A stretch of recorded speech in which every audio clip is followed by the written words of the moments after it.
Tetesan hujan membasahi tanah. Aku duduk di teras rumah, sembari menggenggam sebuah pena, menulis sajak hujan yang indah.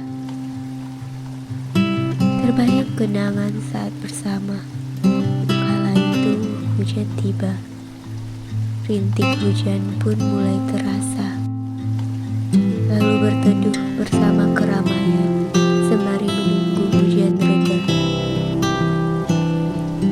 Cerita tentang hujan kadang membuatku tak suka, tapi belajar tentang hujan, bahwa tak semua rencana bisa terlaksana. Hujan kadang datang tiba-tiba, kadang ia berhenti dengan sendiri.